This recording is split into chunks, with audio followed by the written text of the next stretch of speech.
I welcome you all in the next video tutorial of herbal drug technology, that is BP603T.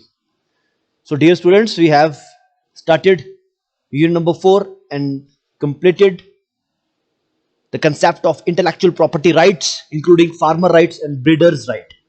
So in this video tutorial, we are going to start the topic of the biopiracy. So let's see what is this biopiracy. So if we go by the definition of biopiracy, अगर हम biopiracy की definition की बात करें, तो it is defined as unauthorized or uncompensated appropriation and the commercial exploitation of genetic resources in developing countries. So there is a concept of developed countries and developing countries in this biopiracy. So first of all, let's see what do you mean by developed countries and what are developing countries. So let's see what are developed countries. Here you can see the standard of living in developed countries generally high. वो develop हो चुके हैं. And in case of developing countries like India, the standard of living in developing countries is normally not very high. If you talk about the other facilities, like people of the developed countries avail the services of the public facilities, whereas the most of the people in the developing countries are deprived of the basic facilities, like in India. We are the developing country, and US, United States of America, is the developed country. So I hope this is clear. So what is this biopiracy? It can be defined as unauthorized appropriation and commercial exploitation of the genetic resources in the developing countries by developed countries. Let's see again.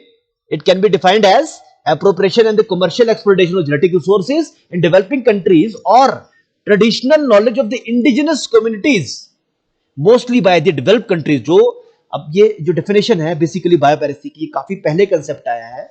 इसके अनुसार जो पहले जैसे आप सबको एक idea होगा कि we are under colonial rule, हम ब्रिटिश पावर के अंदर रहे हैं काफी टाइम पे, और एक समय पे मैक्सिमम वर्ल्ड की कंट्रीज में ब्रिटिशर्स की कॉलोनियल पावर का रूल था. उस समय जितने भी रिसोर्सेज थे उनके जेनेटिक रिसोर्सेज इंक्लूड हो सकते हैं इसमें, या ट्रेडिशनल रिसोर्सेज, या कोई भी इंडिजिनस कम्युनिटी का नॉलेज किसी पर्टिकुलर कम्युनिटी को अगर था, तो जो डेवलप्ड कंट्रीज थी वो उस नॉलेज को अपनी मोनोपोली उस पर स्थापित कर देती थी. बेसिकली उस नॉलेज को वो एक्सप्लॉइट करती थी और उसकी एवज में, उसकी रिटर्न में उन लोगों को या उन डेवलपिंग कंट्रीज को वो किसी भी तरह का कोई भी क्रेडिट, किसी भी तरह की कोई भी रिकॉग्निशन नहीं देती थी. तो बेसिकली बायोपैरेसी में होगा क्या, किसी भी डेवलप्ड कंट्रीज जो है वो किसी भी डेवलपिंग कंट्रीज के रिसोर्सेज को एक्सप्लॉइट करेगी अपनी मोनोपोली स्थापित करने के लिए.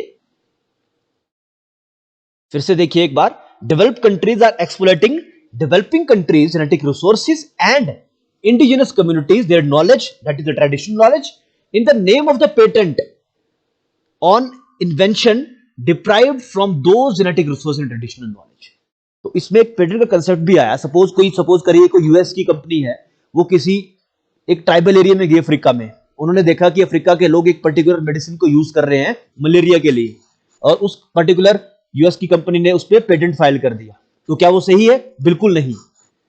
तो हमने ये पेटेंट में भी पढ़ा है, किसी दूसरे की इन्वेंशन को हम अपना नहीं बोल सकते, किसी दूसरे की खोज को, या जो चीज ऑलरेडी हो चुकी है, जो चीज नेचर में ऑलरेडी एग्जिस्ट कर रही है, जो ट्रेडिशनल नॉलेज नेचर में एग्जिस्ट करता है ऑलरेडी, उसे हम कभी भी पेटेंट की कैटेगरी में नहीं ऐड कर सकते, कभी भी पेटेंट की कैटेगरी में नहीं ऐड कर सकते.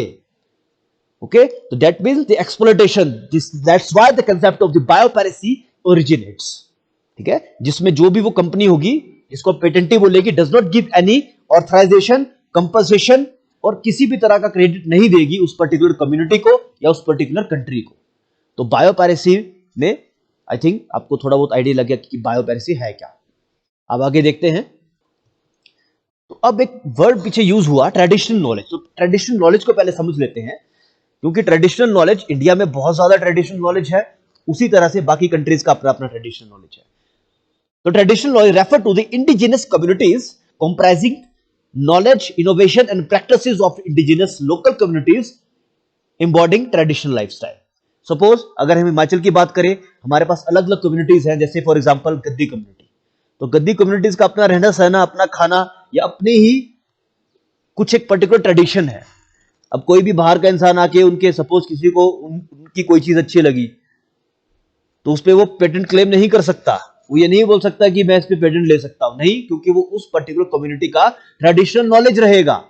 चाहे अगर उस कम्युनिटी के लोग किसी पर्टिकुलर प्लांट को यूज करते हैं किसी डिजीज को ठीक करने में, तब भी कोई भी बाहर का इंसान आके उस पर पेटेंट क्लेम नहीं कर सकता। तो वो किस कैटेगरी में आएगा? Traditional knowledge. ट्रेडिशनल नॉलेज क्या है? It refer to the indigenous knowledge acquired by the communities. और ये नॉलेज एक दिन में नहीं आया, उन कम्युनिटीज को भी हजारों साल लगे हैं उस नॉलेज तक पहुंचने के लिए। No let's talk about the criticism. Biopiracy को क्रिटिसाइज क्यों किया गया? नेचुरल सी बात है, क्रिटिसाइज ही करेंगे। क्यों? Biopiracy is said to be unfair. Yes, it is unfair. Unethical, बिल्कुल एथिकल नहीं है। And a threat to the existence of the indigenous culture, बिल्कुल किसी भी इंडिजिनस कल्चर को थ्रेट हो सकता है बायोपायरेसी के जरिए। It is also claim that indigenous communities are barred from using or exporting their biological resources and traditional knowledge that they are developed. Ultimately, traditional knowledge would become extinct. तो suppose अगर किसी company ने patent कर दिया किसी indigenous community के चीज पे, तो होगा क्या? पेटेंट का मतलब क्या है? उस पर्टिकुलर कंपनी को सोल अधिकार मिलेगा उस चीज को बनाने का। क्लियर? तो जिसकी वजह से वो नॉलेज खत्म हो सकता है, उस इंडिजिनस कम्युनिटी का वो पर्टिकुलर नॉलेज खत्म हो सकता है, जिसकी वजह से इसको क्रिटिसाइज किया गया। चलिए इसे एग्जांपल से समझते हैं, बिल्कुल क्लियर हो जाएगा आप लोगों को। तो कुछ एग्जांपल्स हैं, जैसे सबसे कॉमन एग्जांपल अगर हम नीम की बात करें, that is known as the Azadirachta indica. तो नीम के साथ भी कुछ हुआ था जिसको बायोपायरेसी के कंसेप्ट में डाला गया। चलिए देखते हैं क्या हुआ था नीम के साथ, दैट इज एजाडिरेक्टा इंडिका की क्या स्टोरी है as a biopiracy.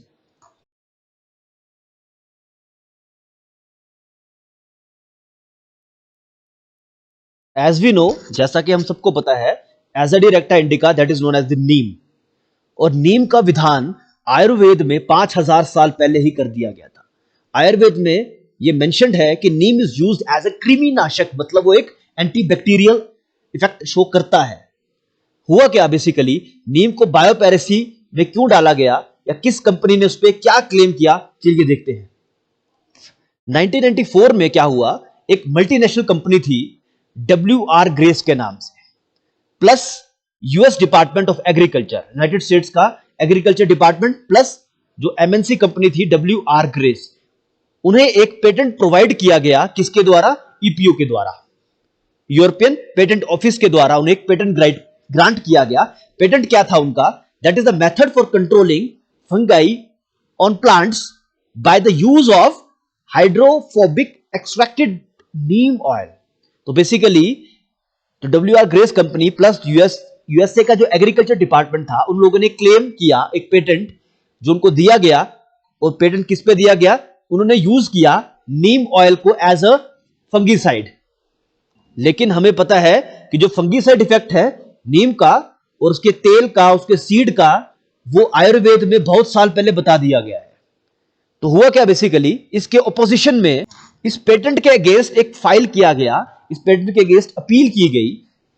Just read this line, a member of the European parliament of the green party joined by the research foundation of the science technology and the natural resource policy from India and the International Federation of the Organic Agriculture Movement based in Germany filed an opposition to this patent.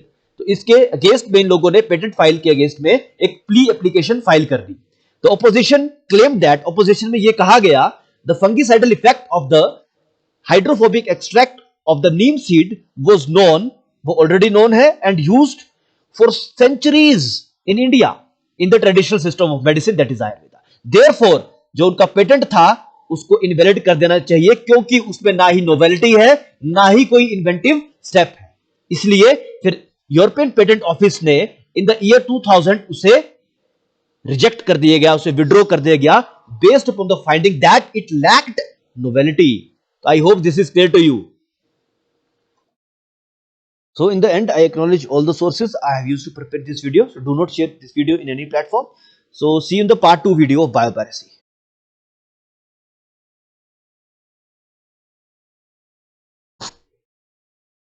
I welcome you all in the part 2 video of the biopiracy. In the part 1 video, we have covered the basic concept of the biopiracy.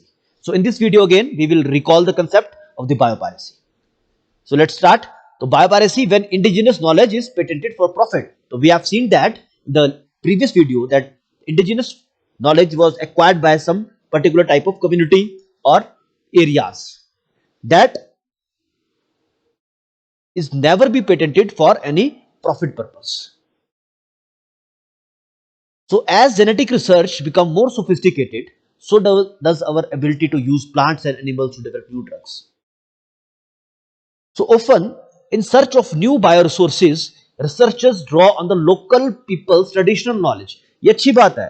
Suppose आपने किसी medicine plant पे काम करना, आप एक community का knowledge acquire कर रहे हैं, ठीक है वो, लेकिन वो ठीक उसी हद तक है जब तक कि आप उस पर्टिकुलर कम्युनिटी के लोगों को एक्नॉलेज करें, उनको उसका बेनिफिट दें, उनको उनकी कंट्रीब्यूशन का शेयर दें. लेकिन सपोज आपने उन किसी और के नॉलेज को अपना बना दिया, अगर that is not good, that is biopiracy. तो in search of the bioresources, researcher draw on the local people's traditional knowledge about the properties of a particular plant और एनिमल और a chemical compound.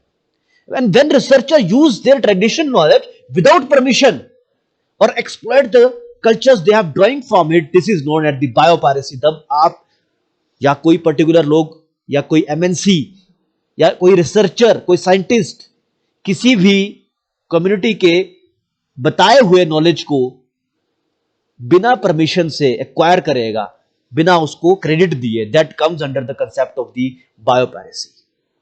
So biopiracy happens when the researcher or the research organization take biological resources without official sanction. Okay? Biopiracy सिर्फ drugs में नहीं है. Biopiracy is not limited to drug development. It also occurs in the agriculture and industrial concepts. We have seen the example of the neem. उसी तरह से हल्दी और Darjeeling T, they are different type of products. खास तौर पे हमारे जो इंडियन प्रोडक्ट्स हैं उन पे बाहर के लोगों ने बहुत कोशिश की पेटेंट एक्वायर करने की, और किए भी, लेकिन हम लोगों ने भी प्रोटेस्ट किया और हमने अपना पेटेंट, अपना जो राइट था वो एक्वायर किया.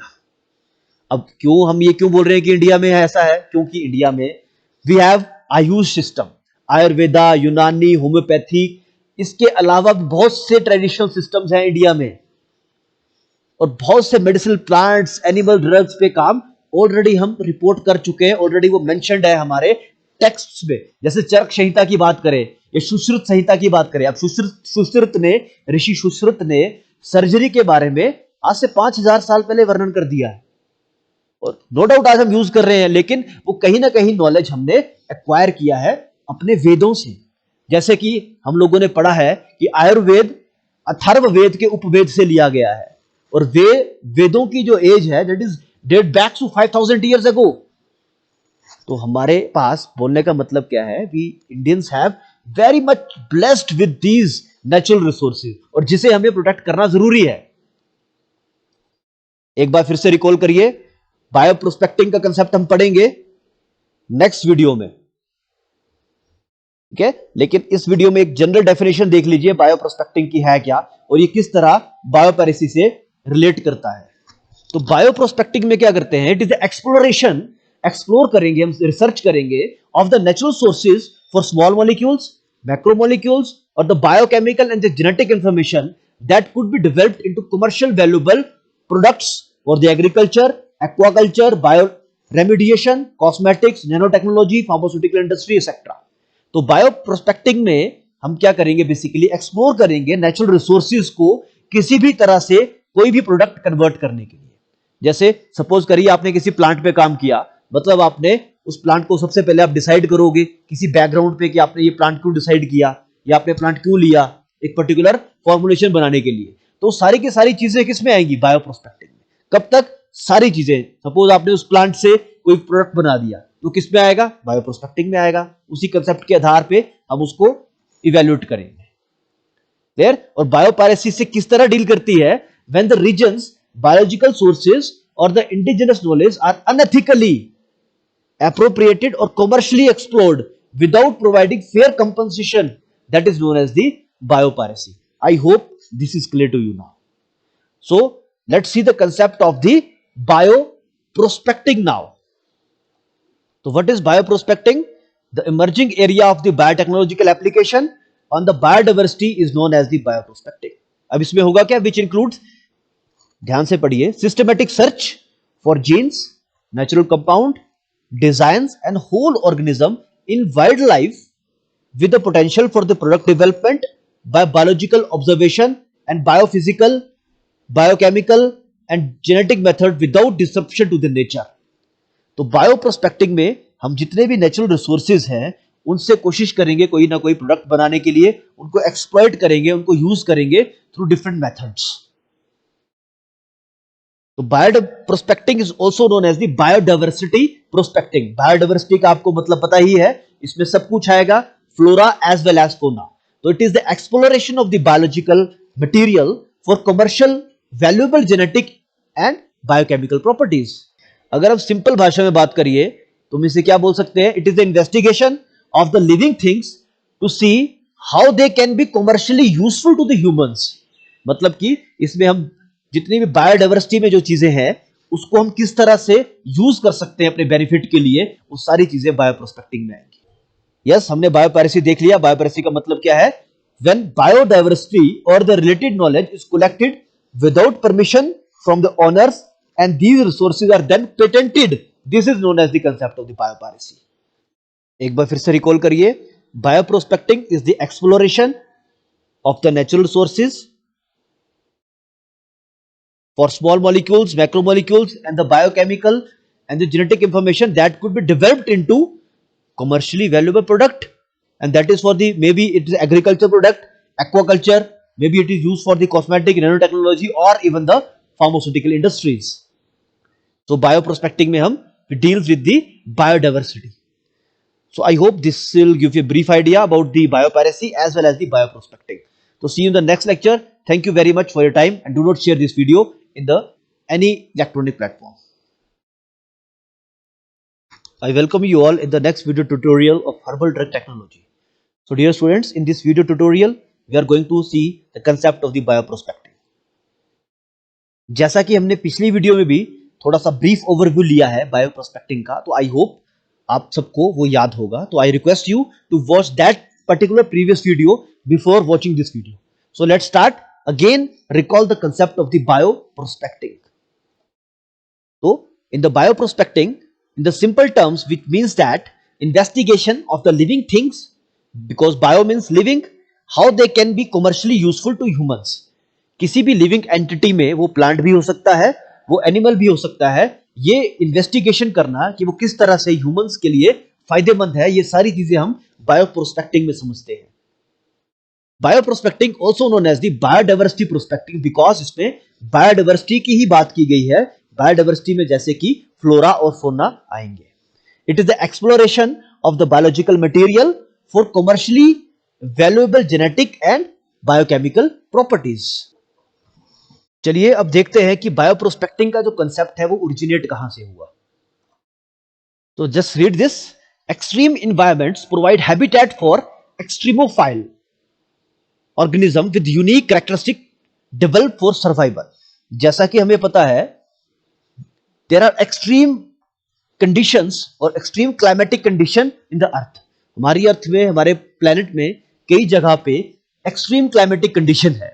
सबसे सिंपल एग्जांपल आप दिमाग में रखिए, सपोज हम अगर लेह लद्दाख की बात करें या ऐसे एरिया की बात करें जहां पे साल में 12 महीने ही बर्फ रहेगी, मतलब एक ऐसा क्लाइमेटिक कंडीशन रहेगा जो कि एक एक्सट्रीम होगा। या हम ऐसे एरिया की बात करें जहां पे बहुत ज्यादा हॉट क्लाइमेटिक कंडीशन है, लेकिन उस जगह पे भी हमें बायोडाइवर्सिटी देखने को मिलती है, वहां पे भी हमें फ्लोरा और फौना देखने को मिलता है। तो होगा क्या? नेक्स्ट लाइन पढ़िए अब। The biological processes and material which enables these extremophiles to survive in extreme temperatures, pressure and salinity and other unique conditions are source of the great potential for the scientific advancement and commercial application। इसका मतलब क्या है? एक concept है extremophiles, ऐसे organism जो कि extreme environment पे ग्रो करते हैं। तो बोलने का अर्थ क्या है? उन ऑर्गेनिजम्स के अंदर कुछ ऐसी चीजें हैं जो कि उन्हें हेल्प कर रही हैं उस पर्टिकुलर एनवायरनमेंट में, उस पर्टिकुलर वातावरण में अपने आप को ढाले रखने के लिए, अपने आप को सर्वाइव करने के लिए। तो इसी कंसेप्ट के बेसिस पे हम उस प्लांट में से या उस पर्टिकुलर ऑर्गेनिज्म में से अपने फायदे के लिए, कमर्शियल यूजेस के लिए उसको एक्सप्लोर कर सकते हैं, उसमें से ऐसी चीज फाइंड आउट कर सकते हैं जो कि हम उसका फायदा उठा सके। आई होप दिस इज क्लियर। तो सबसे पहले आपको याद रखना है एक्सट्रीमोफाइल्स का कंसेप्ट। एक्सट्रीमोफाइल्स क्या है?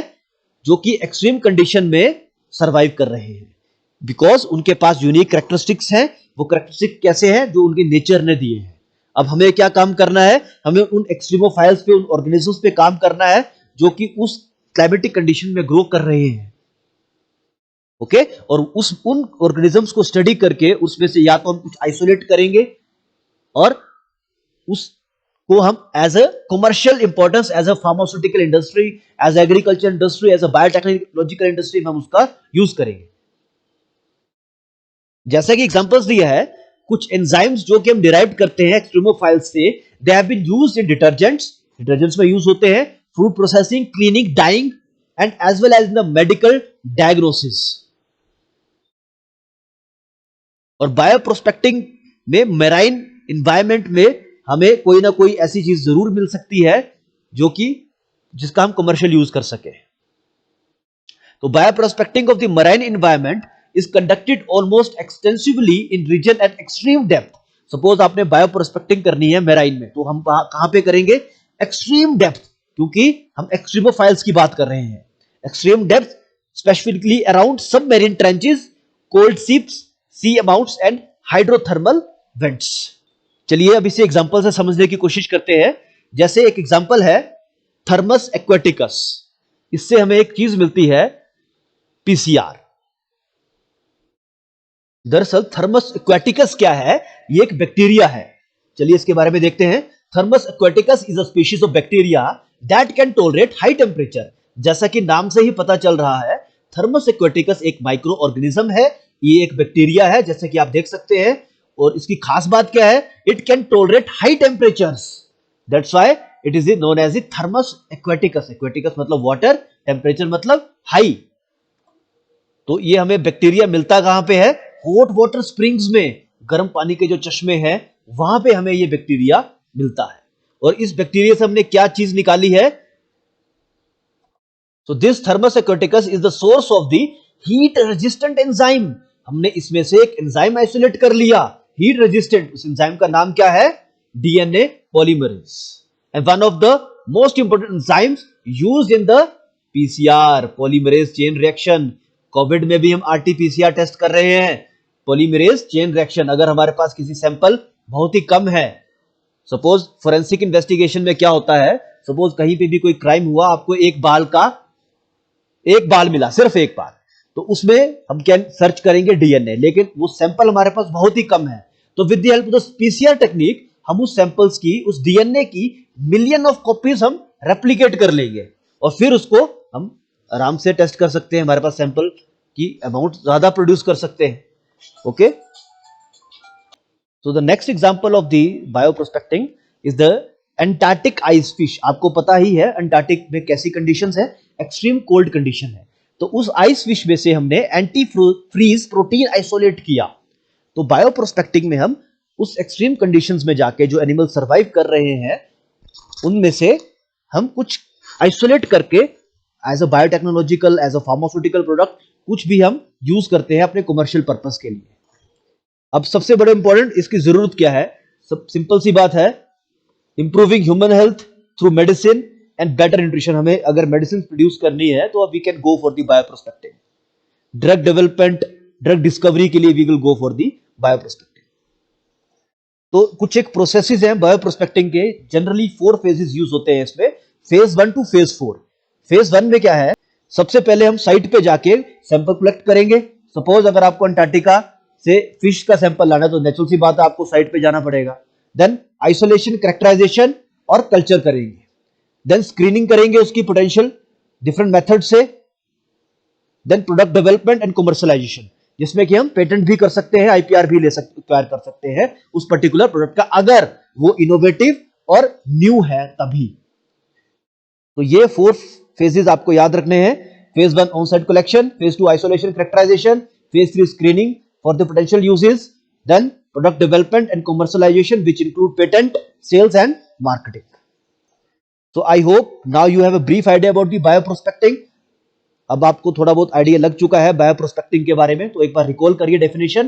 तो it is known as the biodiversity prospecting, exploration of the biological material for commercial valuable genetic and biochemical properties. Okay, in terms simple term we can say that investigation of the living thing to see how they can be commercially useful to the humans. और बायोप्रोस्पेक्टिंग हम ज्यादातर extreme conditions में जो organisms है वहां से करते हैं. जैसे हमने एग्जांपल लिया थर्मस एक्वाटिकस का, जो कि हमें एक हॉट वाटर स्प्रिंग से एक बैक्टीरिया मिला, उसकी हेल्प से हमने एक एंजाइम आइसोलेट किया जिसे हम पीसीआर में यूज कर रहे हैं आज भी. So in the end I acknowledge all the sources I have used to prepare this video. So I request you to do not share this video in any platform. Thank you very much for your time.